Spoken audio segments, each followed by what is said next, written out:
Hi hello ನಮಸ್ಕಾರ, ನಿಮಗೆಲ್ಲರಿಗೂ ಸ್ವಾಗತ ಆಶಾ ಅಡುಗೆ ಮನೆಗೆ. ಇವತ್ತು ನಾವು ಹೆಲ್ತಿಯಾಗಿರುವಂಥ ಬೀಟ್ರೂಟ್ ಪರೋಟಾನ ರೆಡಿ ಮಾಡ್ತಾ ಇದ್ದೀವಿ. ಕೆಲವೊಂದು ಸರ್ತಿ ನಮಗೆ ಹೆಲ್ತಿಯಾಗಿರುವಂಥ ಫುಡ್ ತಿನ್ನಬೇಕಾಗಿರುತ್ತೆ, ಇಲ್ಲ ಅಂದರೆ ಕೆಲವೊಂದು ಸರ್ತಿ ಮಕ್ಕಳು ಹೆಲ್ತಿಯಾಗಿರುವ ಫುಡ್ನ ತಿನ್ನಲಿಕ್ಕೆ ಇಲ್ಲ ಅಂತ ಇರ್ತಾರಲ್ವ. ಅಂಥ ಸಮಯದಲ್ಲಿ ನಾವು ಈ ರೀತಿಯಾಗಿ ಬೀಟ್ರೂಟ್ ಪರೋಟಾನ ರೆಡಿ ಮಾಡಿ ತಿನ್ನುವುದರಿಂದ ಹೆಲ್ತಿಗೂ ಕೂಡ ತುಂಬ ಚೆನ್ನಾಗಿರುತ್ತೆ. ಅದೇ ರೀತಿಯಾಗಿ ಮಕ್ಕಳು ಕೂಡ ತುಂಬ ಇಷ್ಟಪಟ್ಟು ತಿಂತಾರೆ. ಹಾಗಾದರೆ ವಿಡಿಯೋ ಇಷ್ಟವಾದರೆ ಲೈಕ್, ಶೇರ್, ಸಬ್ಸ್ಕ್ರೈಬ್ ಮಾಡೋದನ್ನು ಮರಿಬೇಡಿ. ಎಲ್ಲಕ್ಕಿಂತ ಮೊದಲು ನಾವು ಇಲ್ಲಿ ಚಟ್ನಿನ ರೆಡಿ ಮಾಡ್ತಾ ಇದ್ದೀವಿ. ಚಟ್ನಿನ ರೆಡಿ ಮಾಡಲಿಕ್ಕೆ ನಾವು ಇಲ್ಲಿ ಮೊದಲು ಒಂದು ಮಿಕ್ಸಿ ಜಾರ್ಗೆ ನಾವು 1 ಕಪ್ ಅಷ್ಟು ಇಲ್ಲಿ ನೋಡಿ ಕೊತ್ತಂಬರಿ ಸೊಪ್ಪನ್ನ ತೆಗೆದುಕೊಂಡಿದ್ದೇನೆ. ಅದರ ನಂತರ 1/4 ಕಪ್ ಅಷ್ಟು ನಾವು ಇಲ್ಲಿ ಪುದೀನಾನ ತೆಗೆದುಕೊಳ್ಬೇಕು. ಅದರ ನಂತರ ನಾನು ಇಲ್ಲಿ 4 ಹಸಿ ಮೆಣಸಿನಕಾಯಿನ ತೆಗೆದುಕೊಂಡಿದ್ದೇನೆ. 1 ಇಂಚಷ್ಟು ನಾವು ಇಲ್ಲಿ ಶುಂಠಿನ ತೆಗೆದುಕೊಳ್ಬೇಕು. ಅದರ ನಂತರ ನೋಡಿ ನಾನು ಇಲ್ಲಿ ಒಂದು ಬೆಳ್ಳುಳ್ಳಿ ಗಡ್ಡಿನ ಚೆನ್ನಾಗಿ ಸುಲಿದು ಇದರಲ್ಲಿ ಹಾಕಿದ್ದೇನೆ. ಅದರ ನಂತರ 1/2 ಸ್ಪೂನ್ ಅಷ್ಟು ನಾವು ಇಲ್ಲಿ ಜೀರಿಗೆನ ಹಾಕಬೇಕು. ಅದರ ನಂತರ ನಾನು ಇಲ್ಲಿ ರುಚಿಗೆ ತಕ್ಕಷ್ಟು ಉಪ್ಪನ್ನು ಕೂಡ ಹಾಕ್ತಾ ಇದ್ದೇನೆ. ಇದರ ನಂತರ ನಾವು ಇದಕ್ಕೆ ಪುಟಾಣಿ ಕಾಳು ಹಿಟ್ಟನ್ನು ನಾನು ಇಲ್ಲಿ 8 ಸ್ಪೂನ್ ಅಷ್ಟು ಹಾಕ್ತಾ ಇದ್ದೇನೆ. ನಾವು ಇಲ್ಲಿ ಇದನ್ನು ನಾರ್ಮಲ್ ಆಗಿರುವಂಥ ಪುಟಾಣಿ ಕಾಳು ಇರುತ್ತೆ ಅಲ್ವಾ, ಅದನ್ನು ರೋಸ್ಟ್ ಮಾಡಿಲ್ಲ. ಅದೇ ರೀತಿಯಾಗಿ ನಾವು ಇದನ್ನು ಮಿಕ್ಸಿ ಜಾರ್ಗೆ ಇದನ್ನು ಪೇಸ್ಟ್ ಮಾಡಿದ್ದೇನೆ. ಇದನ್ನು 8 ಸ್ಪೂನ್ ಅಷ್ಟು ಹಾಕಿ ಇದಕ್ಕೆ ಸ್ವಲ್ಪನೇ ನಾವು 8 ಸ್ಪೂನ್ ಅಷ್ಟು ನೀರನ್ನು ಹಾಕಿ ಇದನ್ನು ಚೆನ್ನಾಗಿ ನಾವು ಮಿಕ್ಸಿ ಜಾರ್ಗೆ ಇದರ ಪೇಸ್ಟನ್ನು ರೆಡಿ ಮಾಡಬೇಕು, ಅಂದರೆ ಚಟ್ನಿನ ರೆಡಿ ಮಾಡಬೇಕು.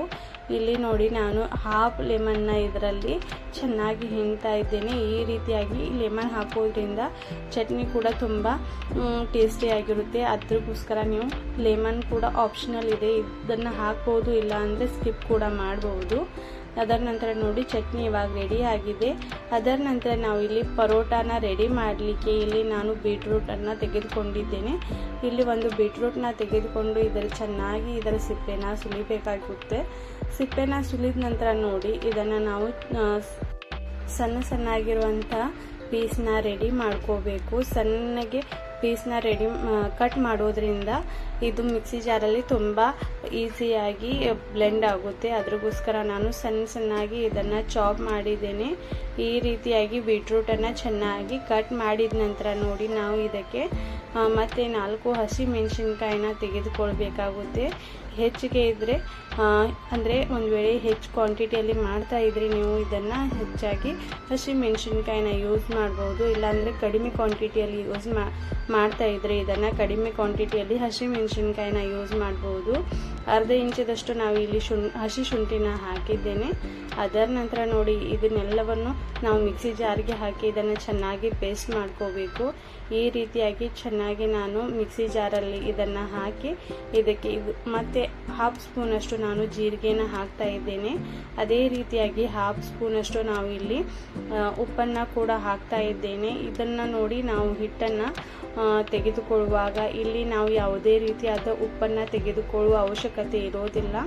ಇವಾಗ ನೋಡಿ ನಾನು ಗೋಧಿ ಹಿಟ್ಟನ್ನು ತೆಗೆದುಕೊಂಡು ಇದನ್ನು ಚೆನ್ನಾಗಿ ಈ ರೀತಿಯಾಗಿ ನಾನು ಚಾನಿಸಿಕೊಂಡಿದ್ದೇನೆ. ಅದರ ನಂತರ ನಾವು ಸಣ್ಣಗೆ ಮಾಡಿಟ್ಟಿರುವಂಥ ಬೀಟ್ರೂಟ್ನ ಪೇಸ್ಟ್ನ ಇದರಲ್ಲಿ ಹಾಕಿ ಇದನ್ನು ಕೂಡ ನಾವು ಚೆನ್ನಾಗಿ ಒಂದು ಸರ್ತಿ ಮಿಕ್ಸ್ ಮಾಡ್ಕೋಬೇಕು. ಮೊದಲಿಗೆ ಯಾವುದೇ ರೀತಿ ನೀರು ಹಾಕಲ್ದೆ ಅದೇ ರೀತಿಯಾಗಿ ನಾವನ್ನ ಮಿಕ್ಸ್ ಮಾಡಬೇಕು. ಮಿಕ್ಸ್ ಮಾಡಿದ ನಂತರ ನೋಡಿ ಇದಕ್ಕೆ ಸ್ವಲ್ಪನೇ ನಾವು ನೀರನ್ನು ಹಾಕ್ತಾ ಇದನ್ನು ಹಿಟ್ಟನ್ನು ಯಾವ ರೀತಿ ಚಪಾತಿ ಹಿಟ್ಟನ್ನು ನಾವು ರೆಡಿ ಮಾಡ್ತೀವಲ್ವ ಅದೇ ರೀತಿಯಾಗಿ ನಾವು ಇದನ್ನು ರೆಡಿ ಮಾಡಬೇಕಾಗುತ್ತೆ.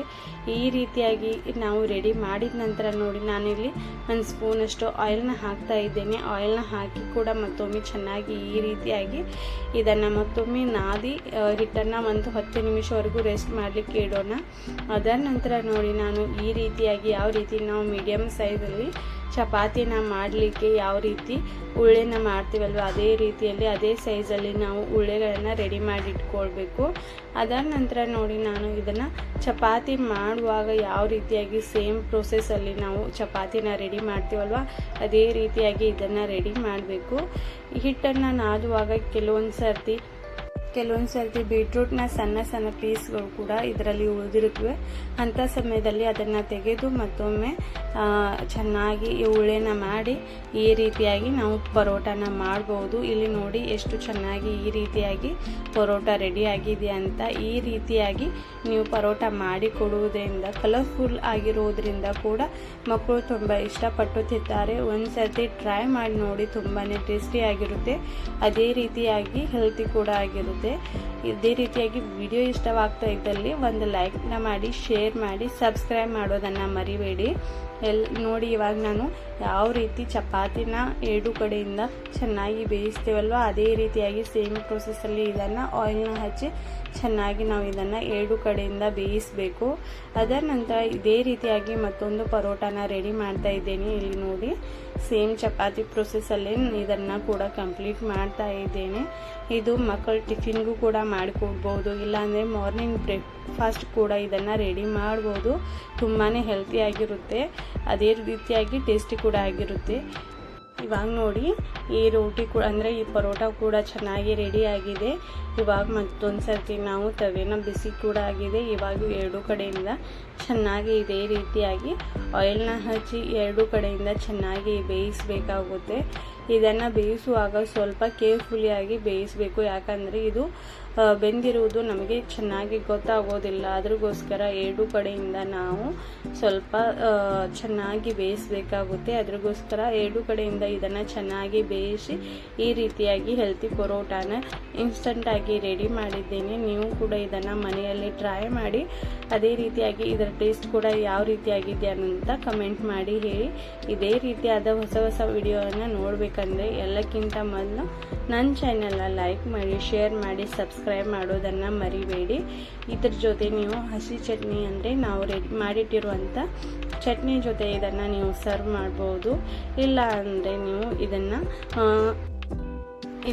ನೀವು ಇದನ್ನು ಕೋಕೋನಟ್ ಚಟ್ನಿ ಕೂಡ ಇದನ್ನು ಸರ್ವ್ ಮಾಡ್ಬೋದು. ಇದರ ಹಸಿ ಚಟ್ನಿ ಕೂಡ ತುಂಬಾ ಟೇಸ್ಟಿಯಾಗಿರುತ್ತೆ. ಒಂದು ಸರ್ತಿ ಟ್ರೈ ಮಾಡಿ. ವಿಡಿಯೋ ಇಷ್ಟವಾದರೆ ಲೈಕ್ ಮಾಡಿ, ಶೇರ್ ಮಾಡಿ, ಸಬ್ಸ್ಕ್ರೈಬ್ ಮಾಡೋದನ್ನು ಮರಿಬೇಡಿ. Thanks for watching this video. Thank you so much.